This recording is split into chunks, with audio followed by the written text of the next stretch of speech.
საბოტაჟისა და მტრული საქმიანობის დახმარების საქმეზე მიმდინარე გამოძიების ფარგლებში დაყადაღებული 5 ფონდის ხელმძღვანელების საცხოვრებელ სახლებში ჩხრეკა დილიდან ერთდროულად ჩატარდა. სამართალდამცველები პირველები ნანუკა ჟორჟოლიანთან მივიდნენ. მოსამართლის განჩინების საფუძველზე საგამოძიებო მოქმედებები დაახლოებით 7 საათის განმავლობაში მიმდინარეობდა. აქ იყო მთავარი ამბავი ფონდის დოკუმენტაციასთან დაკავშირებით. შემდეგი ეტაპი იქნება კიდე სავარაუდოდ რაღაც ბრალს წამიყენებენ პროკურატურაში დამიბარებენ საზეიმოთ. მერე კიდე არ შევჩერდებით და ბოლოს ატყვია მეწყვილე რომ ხება თუ არ მოისვენებ ახლა ბორკილებსაც დაგადოთ. პარალელურად ჩხრეკა მიმდინარეობდა ორგანიზაცია სირცხვილიას ყოფილი თავმჯდომარის სახლში. ამოღებულია ელექტრონული მოწყობილობები. ამ ეტაპზე არც თავმჯდომარე არ ვარ, ამიტომ ჩემთან რატო შემოვიდნენ როგორც ბორდის ერთ-ერთ წევრთან და დამფუძნებელთან, ესეც ცოტა გაუგებარი არის ჩემთვის, იმიტომ რომ ამ წამს პოზიცია არავითარი არ მიკავია ორგანიზაციაში.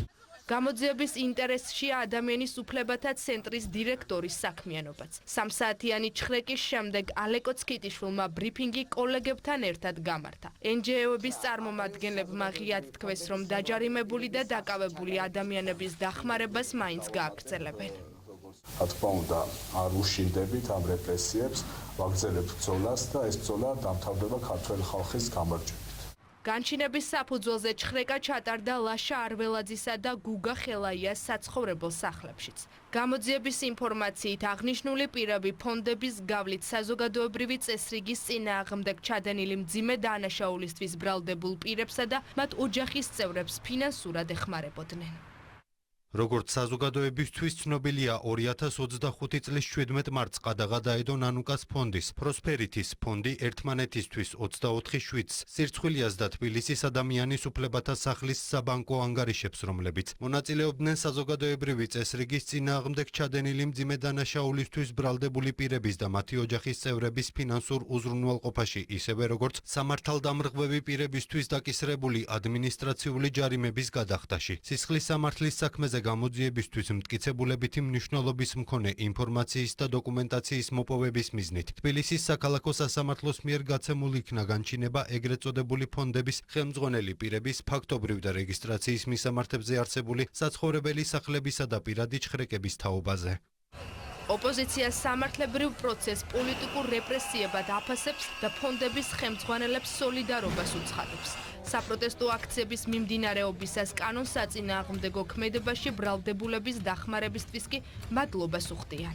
მინდა მათ კიდევ ერთხელ მადლობა გადაუხადო იმისათვის, რომ ისინი გვერდში უდგანან რიგით ქართველ მოქალაქეებს, რომლებიც აპროტესტებენ არჩევნების გაყალბებას და ითხოვენ პოლიტპატიმრების გათავისუფლებას. აი ამ ჩხრეკებს რა ფორმითაც ისინი ახორციელებენ, ეჭვი მაქვს რომ თავის დროზე ნაცების დროს ახორციელებენ ჩხრეკებს.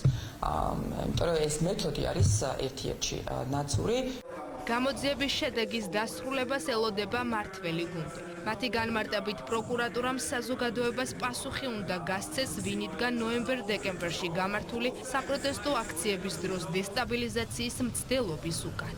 იყო ძალადობის ბევრი ფაქტი, მათ შორის იყო პარლამენტის დაწვის მცდელობა, პოლიციაზე თავდასხმა, ყველაფერი ნახეთ რომ იყო მათ შორის წახალისებული გარედან, როდესაც შესაბამისმა სტრუქტურებმა პროკურატურამ შეანაცვლა სამინისტრომ იმ პარტიების თუ დაჯგუფებების ოფისებიდან ამოიღო სხვადასხვა ასაფეთქებელი ნივთიერებები, ზუსტად იმ მომენტიდან შეწყდა ძალადობა რუსთაველზე. პროკურატურამ ამ მხრივ უნდა გასცეს პასუხი ქართულ ხალხს. ეს არის მნიშვნელოვანი და სწორი ნაბიჯები იმ მხრივ, რომ საზოგადოებას ჰქონდეს სრული სურათი რასთან გვსახურს. არის იმის ინფორმაცია, რომ შეიძლება იყოს კონკრეტული ფაქტები ამ ადგილებზე და ამის გათვალისწინებით ტარდება ჩხრეკა. ეს არც რამე უცნაური და ახალი პროცედურა, ეს არის ფართოდ მიღებული საგამოძიებო მოქმედება.